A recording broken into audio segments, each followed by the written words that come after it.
বিলুপ্ত media museum নামই বলে দিচ্ছে কালের বিবর্তনে প্রায় হারিয়ে যাওয়া সব প্রযুক্তি পণ্যের সংরক্ষণাগার এটি। শত বছরেরও বেশি পুরনো ইলেকট্রনিক্স ডিভাইসের সমাহার রয়েছে এই জাদুঘরে।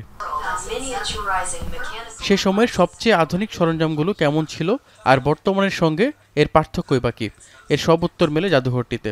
এক একটি ক্যামেরায় তোলা ছবিতে যারা বন্দী হয়েছিলেন তাদের অনেকেই হয়তো পৃথিবীতে নেই, কিন্তু রয়ে গেছে ক্যামেরাটি। নিজের শেষ স্মৃতিকে বাঁচিয়ে রাখতে ব্যবহৃত ঘড়ি এবং ক্যাসেট প্লেয়ার দান করতে দেখা যায় অটোমোবাইল ডিজাইনার হিসাশি ইতোকে। পুরনো জিনিসগুলো ফেলে দেওয়ার চেয়ে ভবিষ্যৎ প্রজন্মের জন্য রেখে যাওয়াই উত্তম বলে মনে করেন তিনি। でそれでまあどっちにしろうちで自分で持っててもそのまんま多分まあ例えば自分が死んだら多分そのまま捨てられちゃうと思うんです。 সংগ্রহশালাটি সাজানো হয়েছে বিলুপ্তপ্রায় ক্যামেরা এবং যোগাযোগের বিভিন্ন ডিভাইস দিয়ে।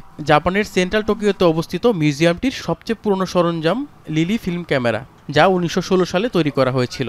এছাড়াও ডাবল এড ফিল্ম প্রজেক্টস ও ক্যামেরা থেকে শুরু করে Betacam, floppy disk, vintage Sony device, laptop সহ নানা সরঞ্জাম স্থান পেয়েছে প্রদর্শনীটিতে।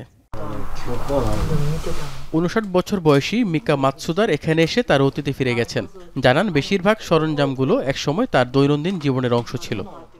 なんか自分の人生がこうフラッシュバックするというか、なんかあの時私こんな感じだったよね、こんな楽しいことやってたよねっていうのも। জাদুঘরে থাকা বেশিরভাগ পণ্যই দানের মাধ্যমে নেওয়া হয়, যা সবার ছুঁয়ে দেখারও সুযোগ রয়েছে বলে জানান ডেপুটি মিউজিয়াম কিউরেটর বারবারা আসুকা।